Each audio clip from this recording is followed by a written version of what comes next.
Le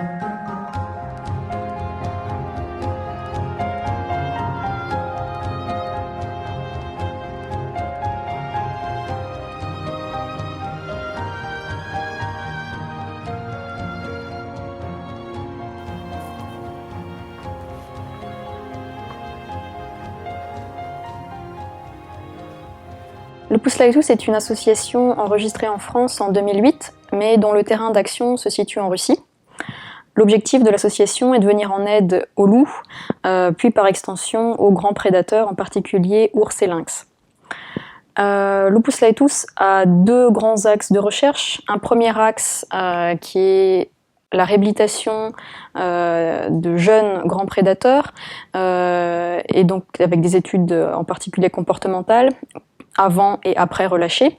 Et un deuxième axe qui est l'étude de l'écologie des grands prédateurs. On s'intéresse au régime alimentaire, aux relations avec les proies, au territoire de loups, ours et lynx. Et c'est dans ce deuxième axe de recherche que s'inscrit l'étude actuelle, à savoir l'influence de l'activité ou de certaines activités humaines sur l'ours brun, en Russie et en Finlande. La zone d'étude à la frontière Finlande-Russie abrite l'une des plus grandes populations d'ours bruns d'Europe, avec côté finlandais environ 1000 individus et côté russe 3 fois plus, avec plus de 3000 individus. La région est globalement peu peuplée, peu habitée par l'homme, mais l'homme est présent par diverses activités. La chasse, on a l'exploitation forestière, la pisciculture ou encore le tourisme. On va prendre deux exemples, c'est en Russie, sur quelques lacs, s'est développé de l'élevage de truites, dont les déchets attirent les ours venus d'assez loin. Et cette situation dépasse clairement les personnes de l'entreprise comme l'administration locale.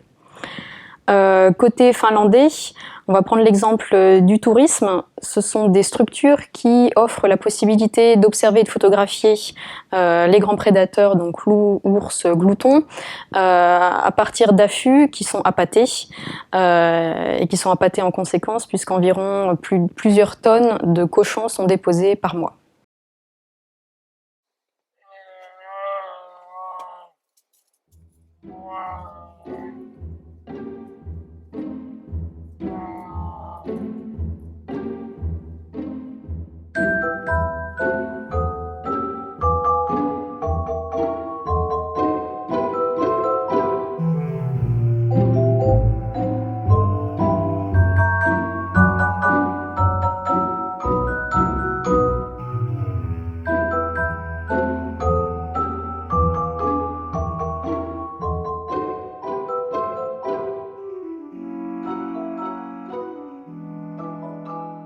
Boval Nature, en fait, c'est environ 35 programmes de conservation auxquels on participe, un peu plus d'une trentaine de programmes de recherche auxquels on participe.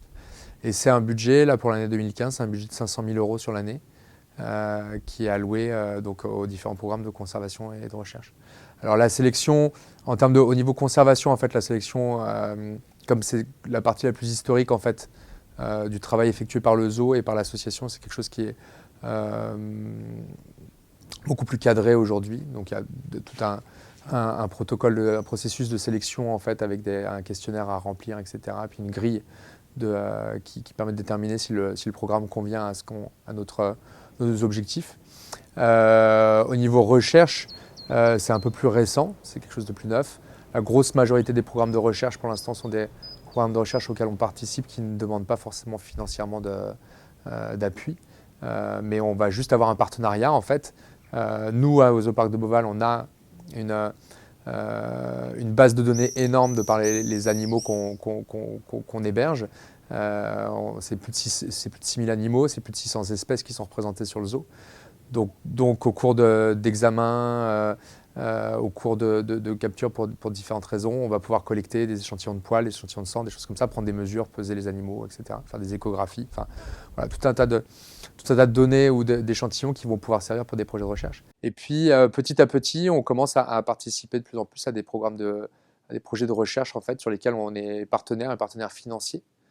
Donc, c'est vrai que pour l'instant, la sélection se fait plus en fonction du coup de cœur sur la demande, en fonction de si on considère que ça rentre dans l'idéologie du parc, dans les sujets qui nous intéressent.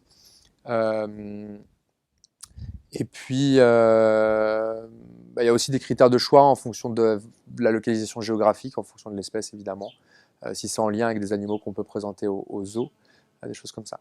Donc c'est comme ça que quand on a été contacté pour le projet de recherche sur les ours, c'était intéressant parce qu'effectivement c'était un projet de recherche international, initié par une équipe française, en partenariat avec une équipe étrangère, mais par une équipe française. Et puis, pour une fois, c'était sur des techniques novatrices. Donc ça, c'était intéressant parce que ça permet d'avancer aussi et de montrer que on travaille sur des choses de pointe. Et puis sur une espèce en fait qui était localisée en Europe continentale. Et on travaille beaucoup plus facilement et de manière courante plutôt avec des espèces qui sont basées en Afrique, en Asie, en Amérique du Sud, parce que c'est exotique, parce qu'on a l'impression que c'est ces espèces-là qu'il faut protéger, que chez nous, il n'y en a pas besoin. Et donc là, il y avait un côté qui est très intéressant, qui était, au moins, il y a déjà ce projet-là sur une espèce qui est en Europe continentale, qu'on retrouve chez nous, qu'on trouve dans les pays voisins, qu'on trouve dans les pays limitrophes. Et un travail de proximité qui permettra aussi derrière en termes de communication de dire il y a aussi des choses chez nous à faire, c'est pas que chez les autres.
Dans le monde actuel, l'exploitation des ressources par l'homme ne cesse de croître et l'habitat des animaux diminue.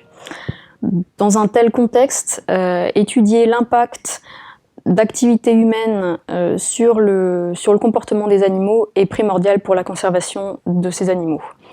Et dans le cas très précis des grands prédateurs, loups, ours, lynx, gloutons, la cohabitation avec l'homme est possible. Encore faut-il leur laisser la place et leur laisser des ressources.